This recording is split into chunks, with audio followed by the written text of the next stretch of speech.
시간 우리 찬양에 정말 은혜 받았습니다. 부흥, 정말 우리 이 땅에 성령의 바람이 불어오고 또 하나님의 나라가 우리 가운데 임하셔서 우리 교회가 부흥하고 하나님의 나라가 부흥하고 여러분 마음속 여러분 가정에 하나님의 말씀과 뜻이 부흥할 것을 주님으로 축복합니다. 우리 기도하겠습니다. 아버지 하나님, 우리가 주님 전에 모여 싸움나이다. 피곤한 몸이지만 우리가 주님 전에 모여서 함께 우리가 말씀 나누며 찬양하며 또한 기도하게 하시니 감사하옵나이다. 진정 우리 마음속에 우리 교회의 이 땅에 성령의 바람이 새롭게 불어오고 우리 마음속에 우리 교회 이 땅에 하나님의 나라가 임할 수 있도록 주님 도와주시옵소서. 그래요, 하나님의 나라가 흥왕 부흥하며 하나님의 성령의 역사가 부흥할 수 있도록 주님 도와주시옵소서. 오늘 말씀 나눌 때 주님 함께 하시어서 우리를 향한 하나님의 뜻 우리가 다시 한번 새기며 우리 삶 속에 실천할 수 있도록 주님 도와주시옵소서. 예수님의 이름으로 기도드렸사옵나이다. 오늘 여러분과 함께할 구약 오늘 사무엘상으로 넘어갑니다.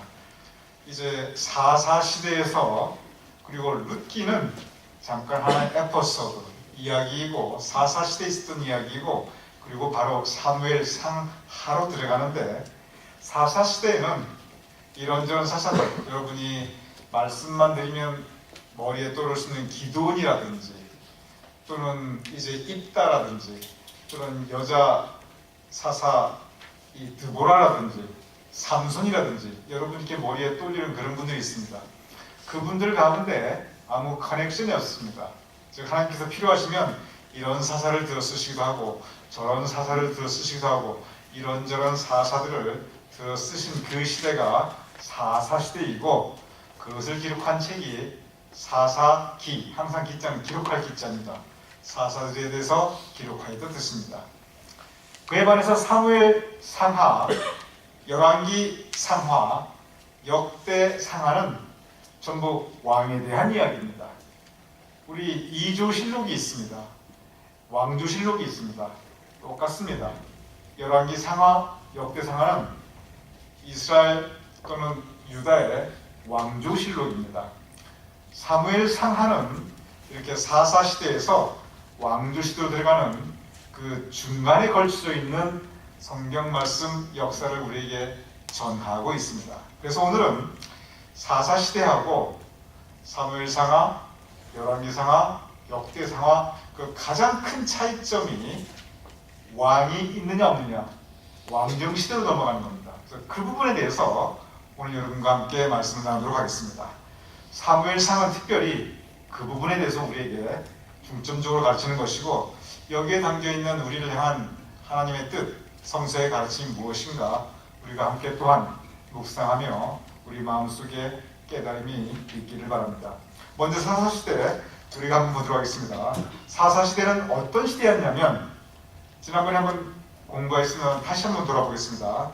사사기 16장, 죄송합니다. 17장 6절 우리 충성지역 여러분 마이크 있죠? 17장 6절부터 합니다. 사사기 그때에는 이스라엘에 왕이 없으므로 사람마다 자기 소견에 오른 대로 행하였더라. 사사시대입니다. 그때에는 사사시대는 이스라엘에 왕이 없으므로 실제 왕이 없었습니다. 누가 다스렸느냐? 사사들이.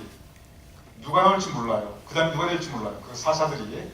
근데 그때 문제는 뭐냐면 왕이 없으므로 사람마다 자기 소견에 오른 대로 행하였더라.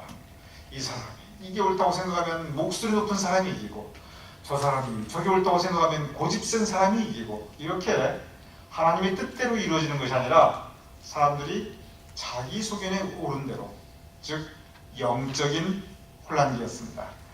사사기의 맨 마지막 절이 이겁니다. 21장 25절 사사기의 맨 마지막 장 마지막 절입니다.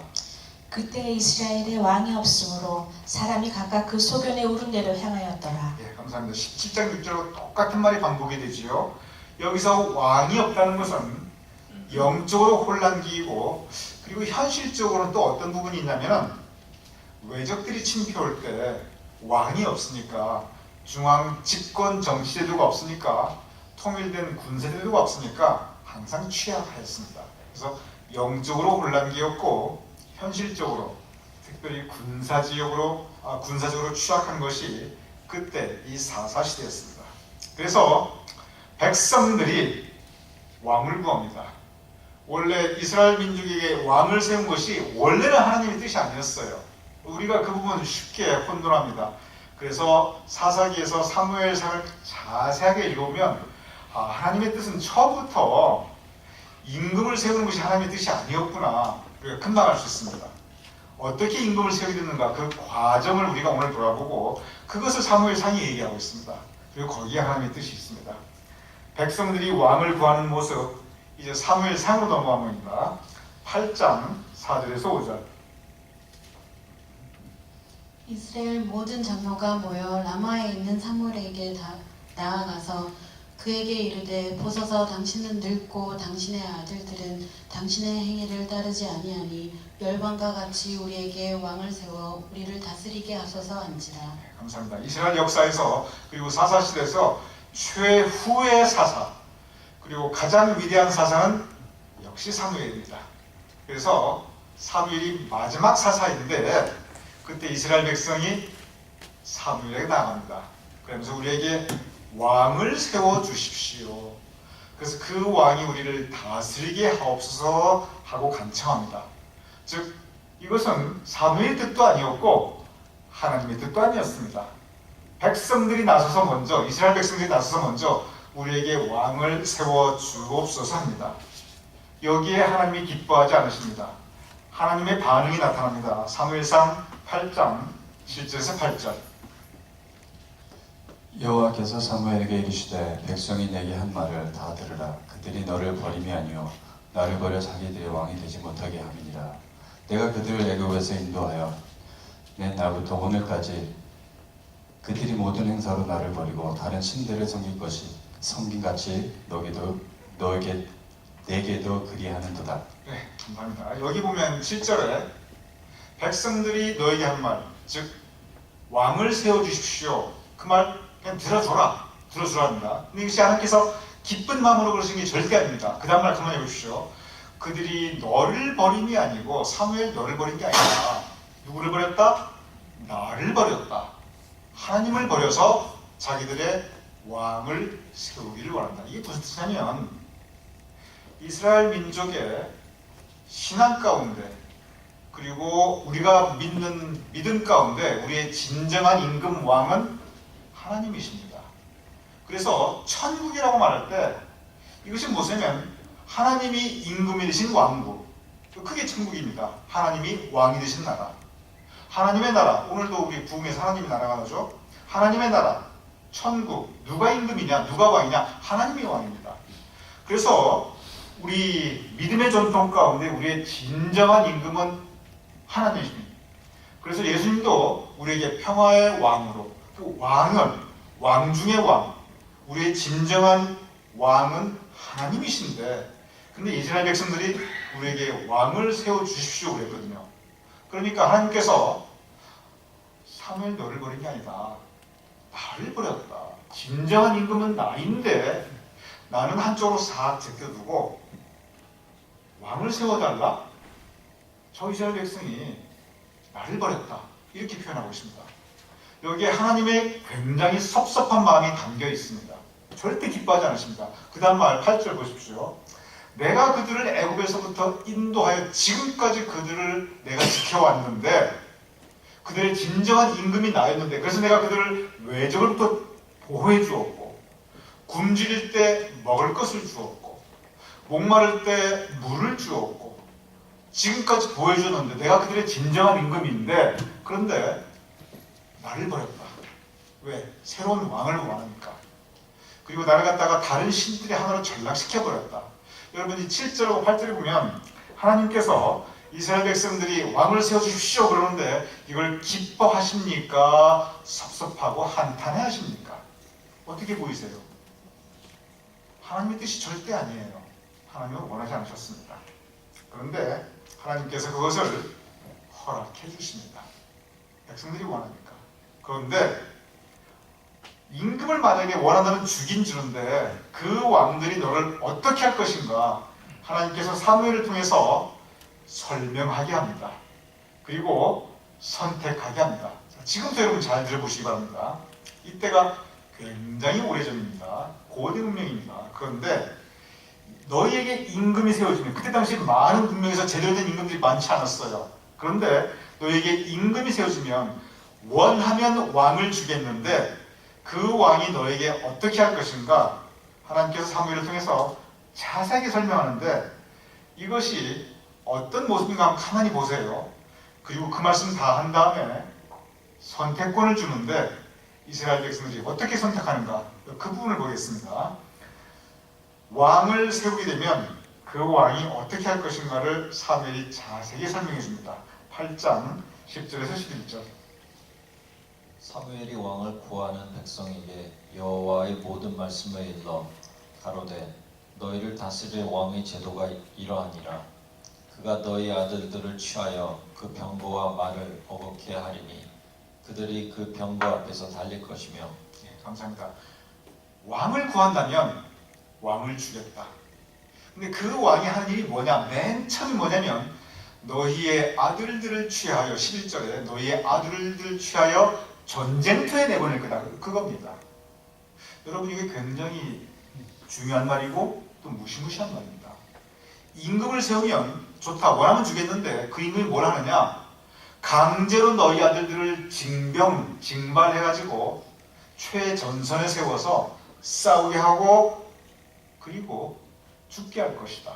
뭐 많은 전쟁터가 죽으니까 그 병거 앞에서 달릴 것이며, 즉 최전방에 너희 아들들을 세울 거다. 징병대들을 얘기하고 있는 거예요. 여기서 끝나지 않습니다. 12절 13절. 그가 또 너희 아들들로 천부장과 50부장을 삼을 것이며 자기 밭을 갈게 하고 자기 추수를 하게 할 것이며 자기 병기와 병거의 재구를 만들게 할 것이며 그가 또 너희 딸들을 취하여 향료 만드는 자와 요리하는 자와 떡 굽는 자를 삼을 것이며. 네, 감사합니다. 여기 보면 아들들, 전쟁이 없을 때는, 즉 위기에 처했을 때 적군이 쳐들어오거나 아니면 공격할 때는 너희 아들들을 최전선에 세울 것이고, 평화 시에는 뭘 할 게 아니냐, 강제 노역시킬 거다, 그거예요. 아들들에게는 밭을 갈게 하고 딸들에게는 떡을 만들게 하고 강제 노역시킬 것이다. 근데 여러분, 이게 실제 이렇게 했습니다. 어느 나라를 보거나 실제 이렇게 했어요. 근데 성경에서 이게 이미 이때가 지금으로부터 거의 3천 몇백 년 전이에요. 최소한 3,100년 전이에요. 근데 그때 이미 이런 걸 얘기합니다.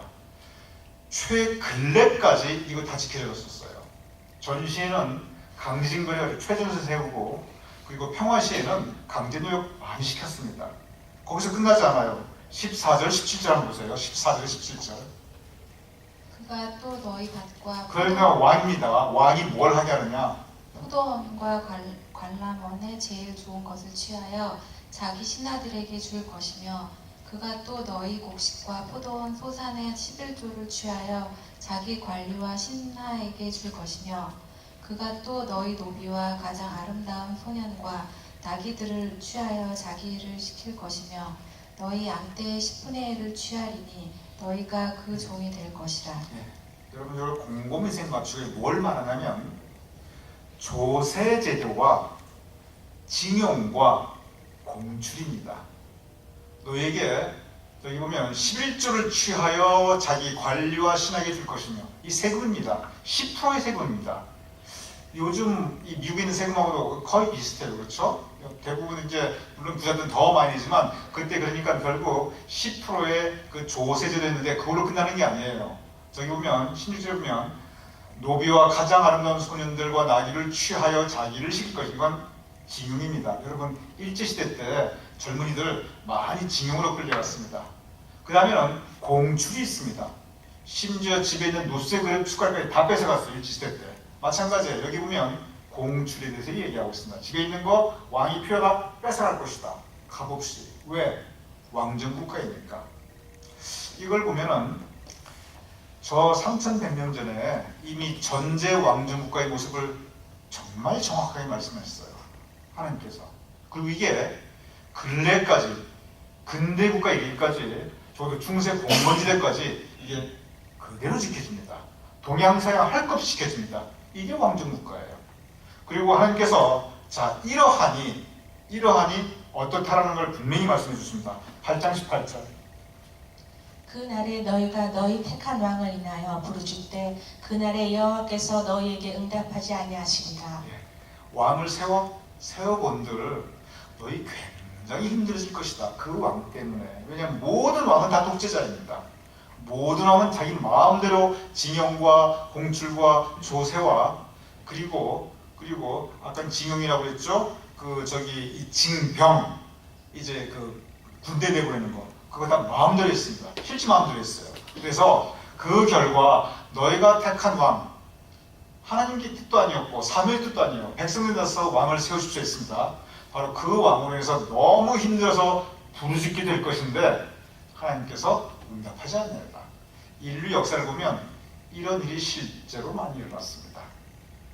도대체 이 성군 몇 명이 됩니까? 전 세계 역사를 봐서 성군 별로 없어요. 대부분 다 여기 나타난 이런 거 다 실천했습니다. 그래서 바로 이런 부분을 하나님께서 사무엘을 통해서 경고해 주십니다. 그런데 이스라엘 백성이 끝까지 그럼에도 불구하고 우리에게 왕을 주십시오. 그럼에도 불구하고 왕을 주십시오. 제가 띄우진 않는데 계속 사무엘상을 쭉 읽으면 계속 요구합니다. 아, 괜찮습니다. 그래도 왕이 필요합니다. 그러면서 하나님께서 마지못해서 왕을 세우기로 허락을 하십니다. 그러면서 경고해 주십니다. 어떤 경고를 주시는가 보도록 하겠습니다. 8장 19절에서 20절. 백성이 사무엘의 말 듣기를 거절하여 가로되 아니로소이다. 우리도 우리 왕이 있어야 하리니 우리도 열방과 같이 되어 우리 왕이 우리를 다스리며 우리 앞에 나가서 우리의 싸움을 싸워야 할 것입니다. 네, 감사합니다. 여기 보면 백성들이 이제 저렇게 경고했음에도 불구하고 우리가 왕이 필요합니다 그럽니다. 그러면서 20절에 보면은 왕이 우리 앞에 나가서 우리의 싸움을 싸워야 할 것입니다. 여기 보면 백성들이 굉장히 착각하는 게 있어요. 왕을 세우면 왕이 우리 앞에 나가서 우리의 싸움을 싸워야 할 것입니다. 근데 아까 하나님 뭐라고 했어요? 왕을 세우면 너희 아들들을 어디에 세운다? 병거 앞에, 왕 앞에 세운다고 그랬어요. 백성들이 못 알아듣고 있는 거예요 지금. 왕을 세우면 그 왕이 자기들을 보호해 줄 거라고 생각했는데 사실 왕이 자기 아들들을 최전선에 내보내야 된다는 걸 하나님께서 분명히 경고했고 하나님의 말씀은 인류 역사를 보면 어디나 다 이루어집니다. 그래서 이렇게 백성들이 끝까지 고집하니까 사무엘이 실제 왕을 세우게 됩니다. 10장 19절에서 24절. 너희가 너희를 모든 재난과 고통 중에서 친히 구원하여 대신 너희 하나님을 오늘날 버리고 이르기를 우리 위에 왕을 세우라. 하나도 그런즉 이제 너희 지파대로 1000명씩 여호와 앞에 나아오라 하고 사무엘이 모든 백성에게 이르되 너희는 여호와의 택하신 자를 부르냐 모든 백성 중에 착하리가 없으니라 하니 모든 백성의 왕이 만세를 외쳐 부르니라. 네, 감사합니다. 19절에 보면 사무엘이 아주 마지못해 이제 그걸 허락합니다. 저기 보시면 너희가 너희를 모든 재난과 고통 중에서 친히 구원해준 너희 하나님을 오늘날 버리고 하나님이 너희의 왕인데 너희가 버리고 그리고 너희 스스로 왕을 세웠다 하는도라. 세우라 하는도라. 그러니 하나님의 뜻도 아니고 내 뜻도 아니지만 너희들이 원하니까 왕을 세우리라. 그리고 제비를 뽑아서 사울을 택합니다. 그래서 24절에 보면 사울을 세우고 자 너의 왕을 보느냐 그리고 백성들이 왕의 만세 왕이여 만세수를 하옵소서 하고 임금님 만세 임금님 만세를 합니다. 이 과정을 보면은 지금까지 여러분과 이 성경 말씀을 통해 쭉 보면 아 이스라엘 역사에서 왕이 어떻게 세워졌구나. 그리고 하나님께서 충분하게 설명을 했음에도 불구하고 경고를 했음에도 불구하고 백성들이 끝까지 원했구나. 그래서 하나님께서 백성들의 뜻을 그저 마지못해 받아들이셔가지고 임금을 세웠구나. 이것을 알 수가 있습니다. 그래서 하나님께서 그들에게 이 권면을 합니다. 12장 13절에서 14절. 이 사무엘상 전체적으로 바로 이 사사에서 어떻게 임금이 세워주는가 그 과정에 상당히 자세한 가르침을 우리에게 주고 있습니다. 자, 왕이 세워졌어요. 왕이 세워졌는데 곧바로 어떤 말씀을 주는가 보도록 하겠습니다. 12장 13절에서 14절.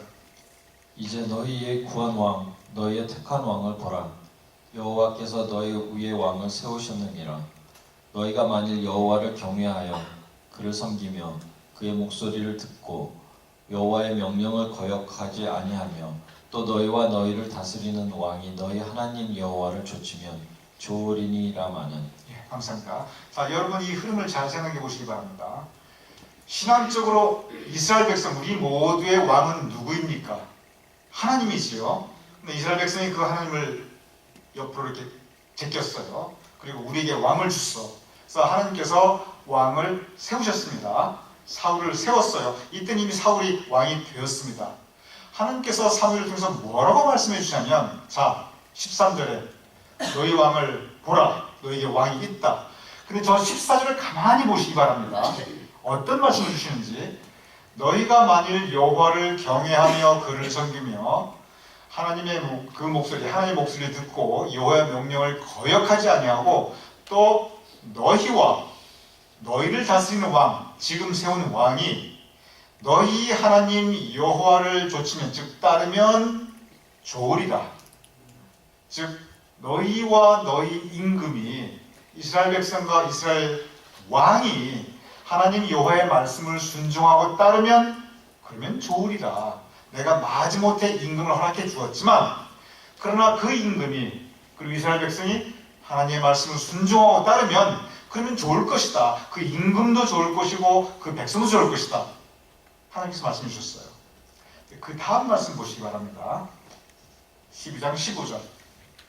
너희가 만일 여호와의 목소리를 듣지 아니하고 여호와의 명령을 거역하면 여호와의 손이 너희의 열조를 치신 것 같이 너희를 치실 것이라.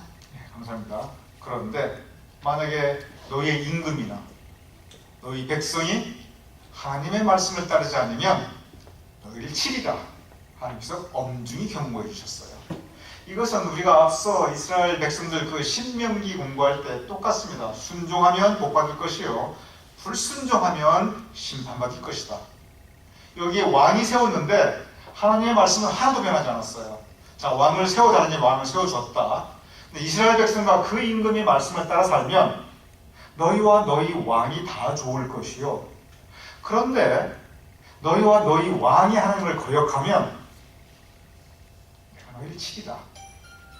이 이후에 사무엘하, 열왕기 상하, 역대 상하, 그 이후 역사를 쭉 보면은 바로 이 말씀이 그대로 이루어집니다. 이스라엘 백성과 임금이 하나님의 말씀을 순종하면 모든 게 좋습니다. 반면에 임금이나 이스라엘 백성이 말씀에 불순종하면 하나님께서 치십니다. 그래서 고통받습니다.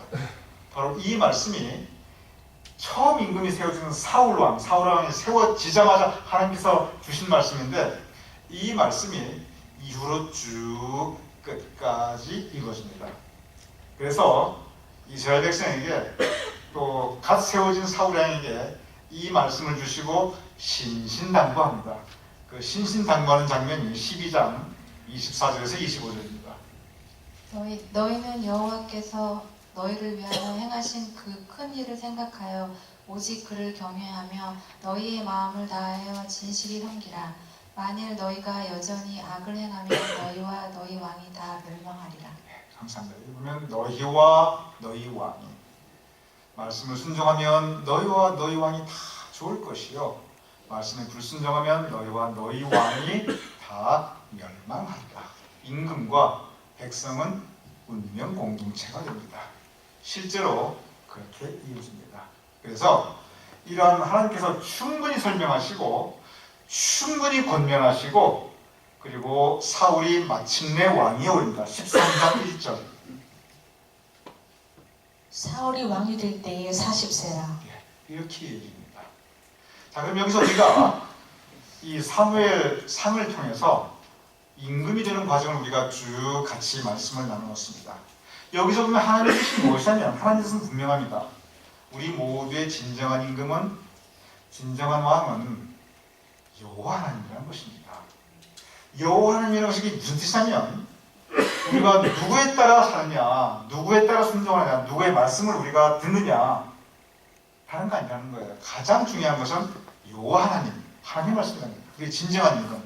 그런데 우리가 현실 생활을 살다 보니까 이 이스라엘 백성이 현실 생활을 살다 보니까 블레셋이 쳐들어오고, 뭐 에돔이 쳐들어오고, 뭐 암논이 쳐들어오고, 암몬족 승이 쳐들어오고, 그러다 보니까 이 잘 정비된 군사 조직이 필요하고 왕정 국가가 필요한 거예요. 그래서 하나님께서 하나님을 원하시지 않지만 현실적인 필요 때문에 임금을 세워주시기는 세워주셨어요. 그러나 세상적인 임금이 있다 할지라도 그러나 여전히 하나님 말씀에 순종하라. 그 말씀은 분명히 주고 계십니다. 오늘 우리도 마찬가지입니다. 우리가 이 생을 살다 보니까 우리를 지배하는 많은 것들이 있습니다. 돈이 우리를 지배하기도 하고, 그리고 또 우리를 지배하는 우리의 삶의 계획들이 있고, 이런저런 우리가 추구하는 명예들이 있고, 또 파워들이 있습니다. 필요하지요. 다 필요한데 때때로 우리가 그것을 위해 살다가 그것들이 우리의 진정한 임금이 될 수가 있습니다. 바로 그것을 결정하는 겁니다. 진정한 우리 삶의 주인, 진정한 우리 마음의 주인, 진정한 우리 삶의 주관자는 바로 여호와 하나님이시다. 우리는 천국 시민이기 때문에 하나님을 마음의 임금으로 모시고 살아야 된다. 분명히 우리에게 가르치고 있습니다. 너희와 너희 왕이 좋으려니와 또는 너희와 너희 왕이 하나님께서 치시리라. 이것은 우리에게 여전히 주는 경고의 말씀입니다. 우리의 삶 여전히 하나님께서 우리 임금이십니다. 우리 사사기에서 사무엘에서 넘어가는 과정, 그리고 지금까지 이 말씀은 여전히 하나님께서 우리에게 전하시는 변하지 않는 교훈입니다. 우리 모두 임금 대신 여호와 하나님을 마음에 모시고 그분 중심으로 그분 뜻대로 살 수 있는 천국 시민이 될 것을 주님으로 축원합니다. 기도하겠습니다. 아버지 하나님, 주님께서 진정 우리의 임금 되시옵나이다. 정말 세상 풍파를 살아가면서 우리가 헛된 임금을 따라 살 때가 있사옵나이다. 헛된 임금을 따라 살기 위해서 믿음을 버리고 양심을 버리고 하나님 앞에 바로 서지 못할 때가 얼마나 많이 있사옵나이까. 아버지 하나님, 세상 헛된 신들, 헛된 임금이 아니라 진정 우리의 왕 되신 하나님을 따라 살 수 있는 우리가 될 수 있도록, 그래야 우리 마음속에 천국이 이루어지고 하나님의 나라가 이루어지고 우리의 공동체 가운데 천국, 하나님이 지배하시는 하나님의 나라가 이루어지고, 또한 이 땅이 하나님의 나라 천국이 될 수 있도록 하나님이 왕 되신 나라가 될 수 있도록 주님 도와주시옵소서. 그래 우리 모두 하나님께서 기뻐하시는 삶을 될 수 있도록 천국 시민으로 우리에게 주신 삶을 살아갈 수 있도록 주님 도와주시옵소서. 또한 아버지 하나님, 우리의 기도를 하나님께 올려드리옵나이다. 우리 가운데 육신적으로 연약한 분들 하나님께서 친히 신방해 주시옵시고 그들에게 치유와 회복의 역사를 허락하여 주시옵소서. 우리 가운데 고통받고 있는 이들에게 주님께서 힘과 임재스럽게 허락하여 주시어서 그들이 일어날 수 있도록 진도하 주시옵소서. 우리 가운데 낙심한 심령이 있거든 주님께서 붙잡아 주시어서 다시 독수리 날개수며 올라가 같은 영혼의 힘을 얻을 수 있도록 주님 도와 주시옵소서. 아버지 하나님, 하나님께서 사랑하는 자는 비록 넘어지나 엎드러지지 아니하면 주의 손이 붙드심이로다. 항상 우리를 붙들어 주시어서 우리가 새롭게 일어날 수 있도록, 그래 우리 임금 되신 하나님을 바라보며 살아갈 수 있도록 주님 도와주시옵소서. 예수님 이름으로 기도드렸사옵나이다. 아멘.